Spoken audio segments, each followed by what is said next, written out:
नमस्कार साथियों, नमस्कार।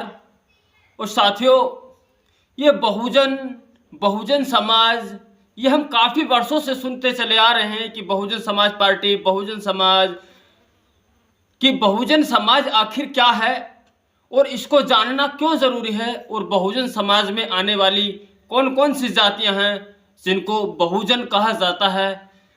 आज हमें इस पर विश्लेषण करना बहुत ज़रूरी हो गया है, क्योंकि साथियों, ये बहुजन समाज ही तो इस देश में बहुत सारे वर्षों से शोषण सहता आ रहा है, यानी ऊंची जाति वालों का। ये बहुजन समाज ही तो है जो अपमान सहता आ रहा है काफ़ी वर्षों से। आखिर साथियों, इसको हमें ज़रूर जान लेना चाहिए कि बहुजन समाज कौन है, कौन कौन सी जातियाँ, कौन कौन सी कैटेगरी बहुजन समाज में आती हैं। साथियों, बहुजन समाज में यानी SC ST OBC, यानी ये भारत के मूल निवासी जो ठहरे, यानी ये भारत के मूल निवासी हैं जो कई हजार वर्षों से भारत में रह रहे हैं। इन्हीं लोगों को विदेश से आए कुछ लोगों के द्वारा सताया जाता है और उनका शासन इस देश में स्थापित हो जाता है। और आज यानी जब से लेकर आज तक इन लोगों को सताया जा रहा है जाति और बिरादरी के नाम पर। SC ST OBC माइनॉरिटी की साथियों, कुम्हार, भगवान, धीमर, गडरिये, गुजर, जाट, ऐसी बहुत सारी जातियां हैं, साक्य, कुशबा, मौर्य, जो OBC और SC ST में आते हैं, जिनको सरकारें भी सताने का काम करती हैं। यानी इनकी सरकारों में बैठे आका तो सताते ही हैं और उस जाति के लोग सताते हैं। और साथियों, वैसे भी इनको रोजगार के अवसर इतने नहीं मिल सके जितने इनको मिल जाने चाहिए थे। वो इसी की वजह रही है क्योंकि साथियों, ये लोग जागरूक नहीं हैं। ये अपनी सरकार आज तक बनाने में नाकाम रहे हैं और ये जाति बिरादरी में बटकर आज अपना ही नुकसान कर रहे हैं, ना कि किसी और का कर रहे हैं। हमने एक मुहावरा सुना था साथियों कि अपने पैरों में कुल्हाड़ी स्वयं मारना, यानी अपने काम को बिगाड़ लेना, यानी ज्ञान न होने के कारण, जानकारी न होने के कारण, सूझबूझ न होने के कारण अपने काम को बिगाड़ लेना, इसी को कहते हैं कि अपने पैर में कुल्हाड़ी मार लेना, कि अपनी राजनीतिक जमीन को कमजोर कर लेना। और जैसे हमारा बहुजन समाज कर रहा है, अपनी राजनीतिक जड़ों को कमजोर कर रहा है, दिन दूनी रात चौगनी कर रहा है। साथियों, मैं आपको बताऊं, आप बहुत लोग तो मेरा वीडियो सुनेंगे ही नहीं, स्किप कर देंगे, कह देंगे, सोचेंगे कि बोले कौन भौंक रहा है मूर्ख। मैं असल में विस्तार से बताना चाहता हूं साथियों आपको कि ये जो राजनीतिक जमीन है साथियों, ये जरूरी है इस जीवन को जीने के लिए। और राजनीति को समझना सबसे बड़ी सूझबूझ है, जो आज हमारे लोगों को लालच देकर, प्रलोभन देकर, केवल 2000 रुपये किसान सम्मान निधि देकर, केवल 5 किलो राशन देकर, और महंगाई जो ताबड़तोड़ हुई है, बेरोजगारी जो ताबड़तोड़ छाई है, और अनेकों प्रकार के यहाँ लोगों ने डंडे जो सहे हैं, ताने बाने जो सहे हैं, और हमारे लोगों की शिक्षा जो छीनी है, वो बहुजन समाज है। वो कुम्हार, गडरिये, जाट, धीमर, शाक्य, कुशबा, मौर्य, कुर्मी, बर्मा, ऐसी बहुत सारी जातियां हैं जिनको न्याय नहीं मिल पाता। जो अगर इस समाज के, बहुजन समाज का कोई व्यक्ति गलती कर देता है तो उसको कठोर दंड मिलता है। और वो जर्नल वाले साथी हो, जर्नल में बहुत सारे लोग ऐसे हैं, अच्छे भी हैं, मगर ज़्यादातर लोग वो हमको शक की दृष्टि से ही देखते हैं।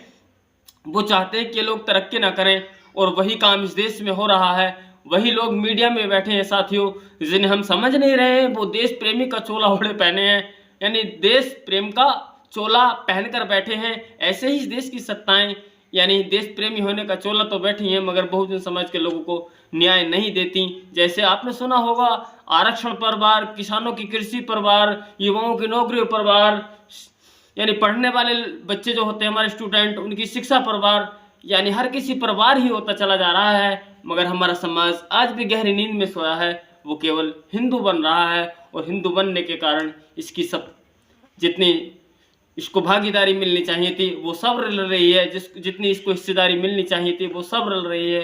क्योंकि हमारा समाज जातियों में जो बट गया है, वो सोचता है मैं ऊंची जाति का हूँ। हर कोई अपने आप को ऊंची जाति का समझ रहा है, उसको इतना अभिमान हो गया है अपनी जाति का ही कि वो अपना नुकसान कर रहा है। अगर साथियों मैं आपको बताऊं तो थोड़ी सी आपको मेरी बात कड़वी लग सकती है, मगर मैं जो कहता हूँ वो हकीकत ही होती है कि साथियों उत्तर प्रदेश से हूँ मैं, उत्तर प्रदेश के संबल डिस्ट्रिक्ट से, जिसे कभी बहन जी ने भीमनगर कर दिया था मगर उसको बदलकर अखिलेश ने फिर से संभल कर दिया। कि उस समय साथियों 2007 में बहन जी की सरकार चल रही थी, और जब बहन जी की सरकार चल रही थी तो उस समय इस समाज के लोगों का शोषण बड़े पैमाने पर रुका था। यानी इस समाज के लोगों को किसी प्रकार की परेशानी नहीं आई, न ज़मीनों से लेकर न शिक्षा से लेकर किसी भी मामले में। और इनको बहन जी ने सरकारी नौकरी देने का काम इन तीनों समाजों को किया, SC ST OBC को, और इसके साथ साथ साथियों जनरल को भी दिया उन्होंने, किसी की हकमारी नहीं की। साथियों उन्होंने गाँव में CC रोड डलवाए, उन्होंने ऊंची ऊंची लाइटें लगवाई, उन्होंने शिक्षा में यानी अच्छा शिक्षा को आगे बढ़ाया, उन्होंने रोजगार देने के मामले में वो किसी से पीछे नहीं रही। उन्होंने, आपको पता होगा, नोएडा, लखनऊ, ये बहन जी की देन है साथियों। बहुत सारे शहर बहन जी ने बसाए, जिसकी वजह से लोगों को रोजगार मिला। और साथियों सफाई कर्मी की नौकरी लोगों को बहन जी ने फ्री में दी, पुलिस की नौकरी बहन जी ने फ्री में दी, कम पढ़े लिखों को दी। यानी उसमें कोई, अगर कोई ये कहे कि जिसमें केवल जाटव समाज के लोग, उसमें चमार समाज के लोग बहन जी ने भर दिए, तो मैं ज़्यादा बात तो जानता नहीं, आप मेरे सिर पर 100 जूते मार सकते हैं, क्योंकि मैं अगर रत्ती भर भी झूठ बोल रहा हूँ तो बहन जी ने सबको हिस्सेदारी दी। और मगर साथियों बहन जी की सत्ता की तो एक बात दूर रही साथियों, बहन जी का जिस तरह से गिरा है, यानी इतने सारे काम करके बहन जी ने अपने समाज के लिए इतना सम्मान दिया इनको बहन जी ने, फिर भी बहन जी का कहीं साथियों खाता ही नहीं खुलता। मुझे बड़ा दुख पैदा होता है कि साथियों जिस समाज के लिए बहन जी ने काम किया, और उसमें साथियों हमारे हिंदू समाज के अलावा जो अपना आप को मुस्लिम समझते हैं, तेली हुए, धोबी हुए, बढ़ई हुए, सक्के हुए, मुस्लिम समाज में बहुत सारी जातियां साथियों छोटी छोटी, जिनको बहन जी ने सम्मान देने का काम किया। मगर बहन जी ने कोई आज तक दंगा नहीं कराया ना, इसीलिए तो बहन जी लोगों को पसंद नहीं आती। साथ मुझे यही लग रहा है कि इस देश में वही राजा बनेगा जो लोगों को मरवाएगा, जो लोगों को बांटेगा, जो लोगों को तोड़ेगा। साथियों इस राजनीति को तो हमें समझ लेना चाहिए। राजनीति का मतलब है कि लोगों को भिड़ाओ और खुद राज करो, मगर बहन जी ऐसी राजनीति नहीं करती हैं। बहन जी संत महापुरुषों वाली राजनीति करती हैं। वो सीधे सपाट कहती हैं कि सरकार हमारी बनेगी तो आपको न्याय मिलेगा, हिस्सेदारी मिलेगी, भागीदारी मिलेगी, यानी हर एक क्षेत्र में आपको आपका हिस्सा दिया जाएगा। मगर ऐसा नहीं कि हम आपको झूठे प्रलोभन देंगे, झूठे वायदे देंगे, आपका वोट ले लेंगे, बाद में आपको सताने का काम करेंगे, आपको कष्ट पहुंचाने का काम करेंगे, आपको जातियों में बांटेंगे, आपको धर्मों में बांटेंगे, आपको पता नहीं आपके साथ क्या क्या करेंगे। साथियों ऐसी राजनीति को साथियों हमें समझ लेना चाहिए। और एक बात हाँ मैं आपसे खास बताता हूँ, आप बहुत सारे लोग यहाँ समझते होंगे कि बहन जी चमार जाति से हैं, कि चमारों का दबदबा चलता है सत्ता में। ऐसा कुछ नहीं है साथियों। ये जो बहुजन समाज है साथियों, यही एक वो समाज है, कुम्हार, गडरे, धीवर, लोधी, माली, चूड़े, चमार, नट, नाई, हिंदू बढ़ई, ऐसी बहुत सारी जातियां, हिंदू धोबी, जो आपस में मिलजुल कर रहती हैं, जो एक दूसरे का सम्मान करती हैं, जो एक दूसरे की कदर करती हैं, चाचा ताऊ कहती हैं, एक दूसरे के घर जाते हैं, एक दूसरे से अपना काम निकालते हैं। ये वही समाज जो गाँव में तो एक होकर रहता है, एक जगह बैठता है, उठता है, खाता है, पीता है, नहाता है, धोता है, एक दूसरे की कदर करता है। मगर साथियों ये वो समाज है जो राजनीतिक यानी जब चुनाव आता है तो ये अलग अलग वर्गों में बढ़ जाता है, इधर उधर बढ़ जाता है। और यही बढ़ने का कारण साथियों आज ये बेरोजगार होता चला जा रहा है और शिक्षा से वंचित होता चला जा रहा है। साथियों हमने बहुत गलतियां की हैं साथियों, आज तक इतनी गलतियां की हैं कि जिसका कोई ठिकाना ही नहीं।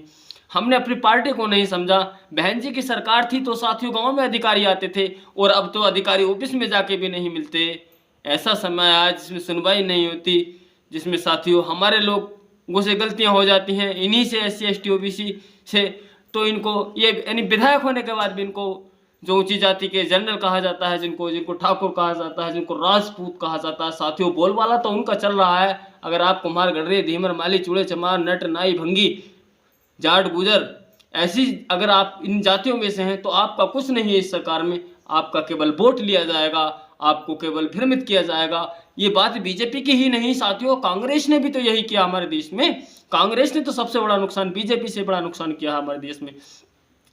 कांग्रेस ने 65-70 साल सरकार चलाकर साथियों देश के लिए क्या दिया है साथियों। आज भी बहुत सारे लोग हमारे देश में 80% आबादी ऐसी है जो साथियों अगर 4 दिन काम न करे तो वो भूखा मर जाएगा, उसके पास रोटी नहीं है। और साथियों कुछ लोग ऐसे हैं इस देश में, यानी चंद ही लोग इस देश की संपत्ति पर कब्जा करे बैठे हैं, जो अरबों खरबों में खेलते हैं, जिन पर न कोई जांच है, न CBI है, कुछ नहीं है, बड़ी बड़ी चोरी कर कर विदेश भाग रहे हैं, सब कुछ कर रहे हैं। हमारा देश का सब कुछ लूट रहा है, मगर उन पर हमको ध्यान नहीं है। और ये मीडिया जो गलत हवा चलाता है साथियों हमारे लोगों के प्रति, वो बात हमारे दिमाग में एकदम आ जाती है और हम अपने नेता को बुरा मान लेते हैं। जिन बहन जी ने इतना काम किया समाज के लिए, आज उनको वोट नहीं मिलता, कितनी बुरी बात है। कैसे तरक्की होगी हमारे देश की, हमारे प्रदेश की साथियों। जब गाँव में रास्ते नहीं थे ढंग के, जब कांग्रेस की सरकार हुआ करती थी, मैं ईमानदारी से कह रहा हूँ, गाँव में, उत्तर प्रदेश में, और जब बहन जी की सरकार आई तो साथियों गाँव में गलियों में सीसी रोड घूमने लगे और जनरल वालों के यहाँ भी डलवाए बहन जी ने। तो साथियों हम नुकसान बहन जी का नहीं कर रहे हैं वोट न देकर, हम अपने समाज को पीछे हटा रहे हैं और इसका खामियाजा हमें ज़रूर भुगतना पड़ेगा। अगर हम अभी भी सजग और जागरूक नहीं हुए, अगर हम अभी भी इन लोगों को वोट देते रहे, जैसे सपा हुई उसमें गुंडे पलते हैं, कांग्रेस में ही तो पले थे ये सब माफिया गुंडे डॉन, जिनका आज अंत हो रहा है, और अब नए माफिया पैदा हो रहे हैं जो हमारे समाज के लोगों को अपमानित करते हैं, हमारी हिस्सेदारी नहीं देते, हमको नुकसान पहुंचा रहे हैं, हमको बेरोजगारी महंगाई दे रहे हैं।